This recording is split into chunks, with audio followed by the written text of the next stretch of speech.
First examine ko si Evelyn. Nakakita ako ng konting pag-asa. Kaya lang, nawala lang din agad eh. Para kasing wala na nangyayari dun sa kaso ko. Nalilinis ko pa kaya yung pangalan ko. Alam mo, Lilit, huwag ka nag-iisip ng ganyan.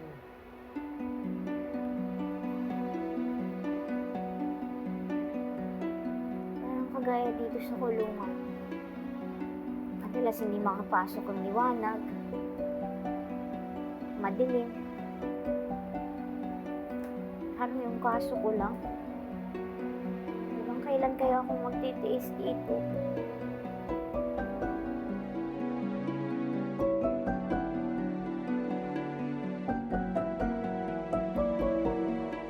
Basta, huwag kang makikialam at dito ka lang.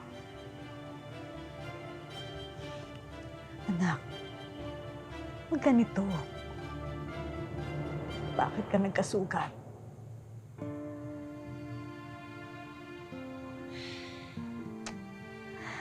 Ingatan mo naman ang sarili mo, anak, at huwag ka nang uminom. I don't remember bringing them here. Huwag ka nang lumabas para bumili ng alak o kung ano man. Please. Para na akong prisoner dito. Gusto ko nang lumabas, Ma'am. This is just temporary. Temporary? How long is temporary? Paano ako makakampante sa temporary? Paano kung isang araw mapatunayan ni Ate Lilit na wala siyang kasalanan? Paano kung may sumulpot nga at ako naman lang itinuro? And don't think that I'm safe here, Mom! Hindi ba't ako pinagdudahan mo, Ma? Ako nga anak mo! Paano ba kaya yung mga ibang tao? Paano ba sila? Sorry. Ino, listen. Hanggat nasa ibang atensyon ng mga tao at hindi ka makikialam, you're safe. You are safe. I just don't think I'm safe here, Mom! Ino, that's enough. Wala akong kasalanan, Mom. Wala talaga. Wala naman akong ginawa eh. Ayoko na magtago dito. Wala akong ginawa. Ayoko na dito, Ma. Ayoko na makulong dito.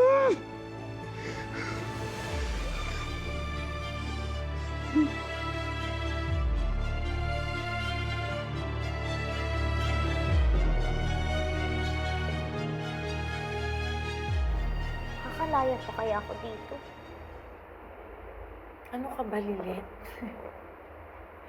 Abogado ka. Magaling na abogado. Matapang. Eh kung ako nga, na walang kakayahan na ipagtanggol ang sarili ko, nakabinbin pa kaso umaasa na makakalaya, ikaw pa kaya? Baka ba naman? Bukod naman kay Tinang tsaka sa mga Matyas, wala naman ng ibang nangangailangan sa akin eh. Halos lahat nga sila ayaw kong makita. Anong walang nangangailangan? Unahin ko na yung abogado mo na nagpupunta rito. Kailangan ka nun. Kasi ang lagkit ng tingin sa'yo. Tuwing nakikita ko kayo, parang crush ka niya. At saka ako, eto seryoso, kailangan kita. Huwag ka sanang mawawala ng pag-asa, Lilit. Kasi alam mo, pakiramdam ko, ikaw na lang din ang pag-asa ko eh. Para makalaya dito. At hindi lang ako ha, marami kami. Talaga ba? Oo.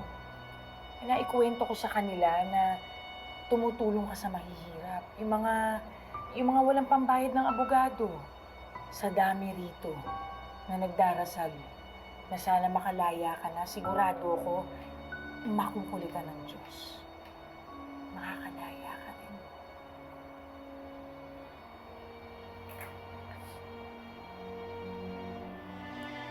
Alam mo, Ate Ella,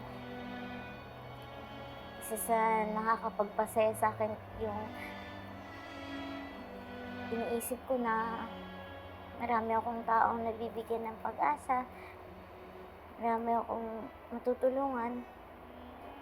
Kaya pinapangako ko sa'yo, Ate Ella. Kapag nakalabas na ako dito, tutulungan ko kayo sa abot ng makakaya ko. Alam mo, Lilet, sa buti ng kalooban mo, sigurado kung may taong darating na magpapatunay na wala kang kasalanan.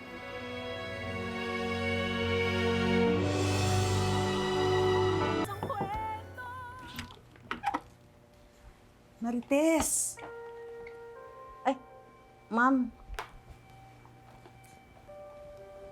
Asan si Marites? Ay, ma'am, umalis po eh. May mga dala siyang mga gamit niya. Saan daw pupunta? Hindi ko po alam eh. Oh my God. Naglayas si Marites?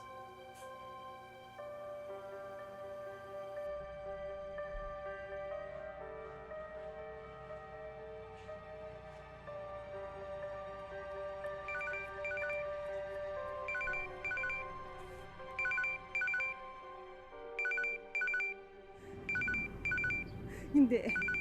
Hindi na ako babalik sa inyo. Hindi ko naaantayin na pati ako mapahamak pa.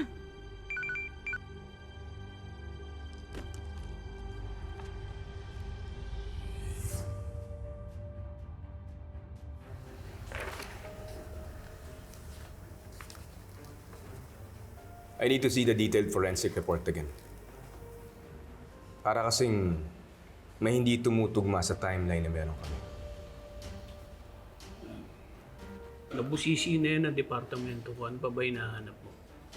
May nakausap akong kakilala sa Medical Legal Division. Gusto ko lang i-double check. Baka may nag-tamper sa Medical Legal. Naku, mabigat na akusasyon yan, Atty. Ignacio. Meron po kayong kailangan malaman. May alam ako na baka makatulong sa investigasyon niyo tungkol sa pagkamatay ni Atty. Meredith Simmons.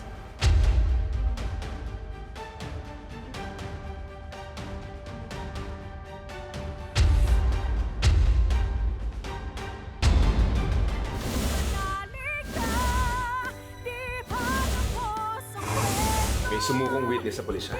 At ayon sa witness, hindi si Lilet ang pumatay kay Atty. Meredith. We can't just sit back and let them win! Honestly, attorney, I'm considering withdrawing from this case. Wala si Ino dito.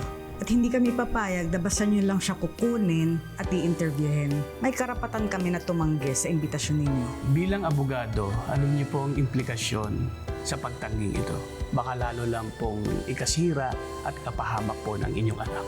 Hindi ko alam kung dapat ba ako maniwala, Kurt. At hindi ako titigil hanggat hindi ka napapawalang sa halalilit.